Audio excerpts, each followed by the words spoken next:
Hello there, ladies and gentlemen. This is Orphanlast, aka Skylar Madison, and welcome to the 51 Animation Challenges, where I go ahead and do 51 animation exercises or challenges in general, doing them one at a time. And this is the Character Expression Change Challenge, and I've gotten pretty far. I did a lot of work in this video, and the content that you're going to be seeing in this video is at 100 times speed, just so that I don't wind up taking up all of your guys' time, which is something that I'm kind of conflicted about, because I have people telling me, well, your 51 animation challenge videos are starting to get to be 20 to 25 minutes, and it doesn't seem like they need to be that long. And, you know, I try to listen to the critiques and such, and sometimes I take them with a grain of salt, but how do you really communicate your thought process while doing animation? Because it's not like an illustration. Your canvas is constantly changing, because it's, you know, working with motion. That is the art form. It's motion. So how do you communicate that very slow, laborious workflow? Because if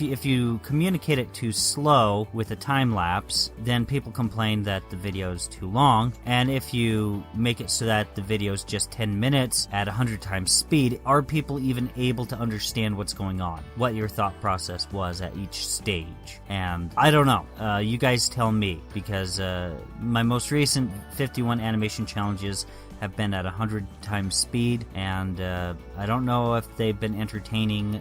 These are some of my underperforming videos, actually, the 51 animation challenges, and yet I kind of devoted myself to do all 51 animation challenges and possibly have a full show reel full of them, kind of showing my progress in the craft over time. This particular challenge right here involves at least 3 or 4, maybe 5 separate head turns. So while I was struggling at the beginning of the year just to get one head turn, and took a number of weeks to do it, I quickly got a number of head turns pretty successfully finished pretty quickly inside of this video.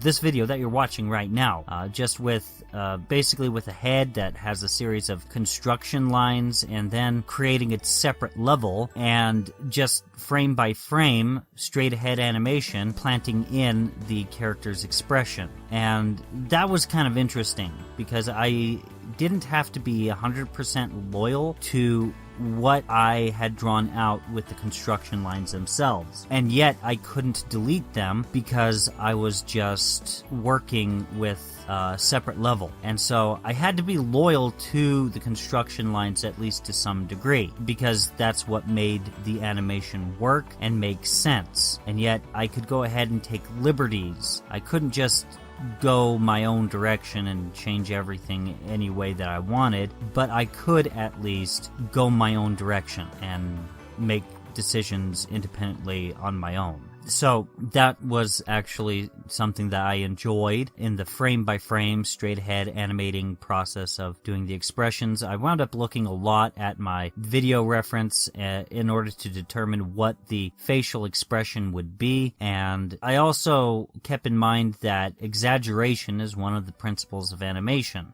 Something that registers on camera doesn't necessarily register very well with a cartoon character, and so exaggerating the size of the eyes, that's a trope that we see in animation all the time. And even though the eyes squint pretty frequently inside of this animation, the design of the character has some fairly large eyes. So that's just something to keep in mind. If you're going to be doing animation, you're going to wind up having larger eyes.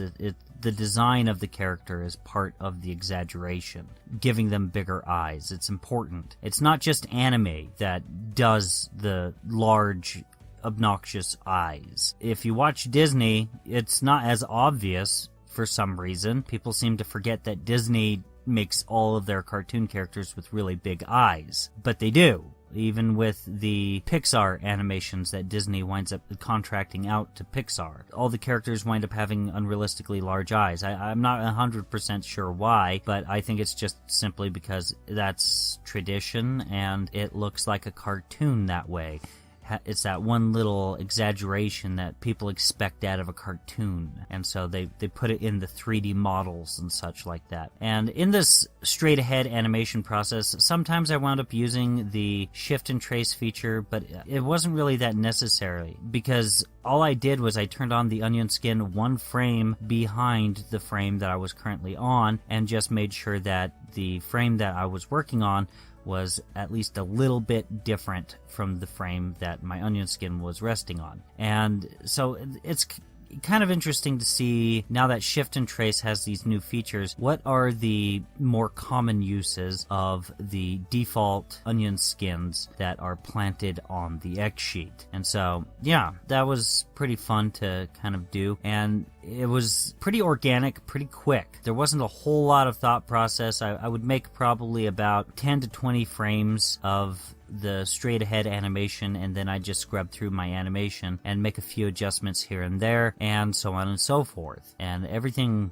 is coming together pretty well. So just a few minutes ago, you saw me trying to use a plastic mesh and the bone tool in order to kind of change the silhouette of the t-shirt over the course of the animation. It didn't really work out very well. The control fidelity of the warping isn't really quite there with the bone tool and the plastic mesh alone. I feel as though there needs to be another tool in order for you to kind of have something that's a little bit on Toon Boom, where you can actually put control points on the border of your plastic mesh, and possibly that way you can go ahead and use the handles to kind of morph the mesh over a series of frames and such like that. I don't know what would be involved in creating an extra tool for something like that, but it would be nice to see instead of OpenToons. And you know, it's not necessarily a feature request. It's something that I've been planning to talk about at length at some point in time, and possibly creating a bounty or some sort of crowdfunding campaign for in the future.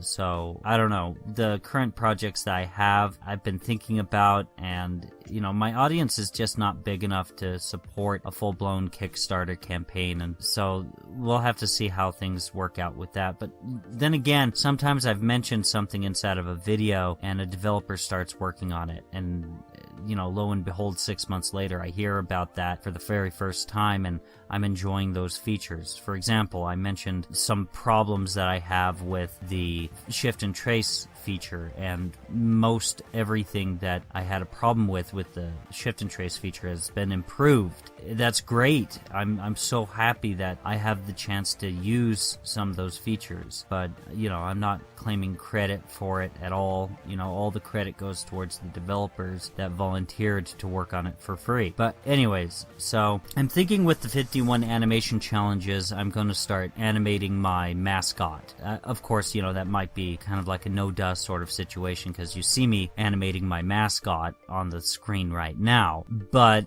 that's kind of beside the point. What I'm saying is the dimensions of my character have changed over time. I don't really kind of see this as my mascot, even though he resembles him. What I want to do is possibly use my 51 animation challenges to possibly come up with a more up-to-date video intro. I did make the video intro series, and I'm not really that happy with what I was thinking about doing with it at the beginning of the year. And so I'm thinking I might just scrap that entire idea entirely and just kind of consider that as kind of a proof of concept sort of thing. How you're able to look at one end of a corridor and look at the other end of the corridor by turning your head, or simulating the idea of you turning your head with curvilinear perspective. But yeah, I hope you guys have been enjoying the video.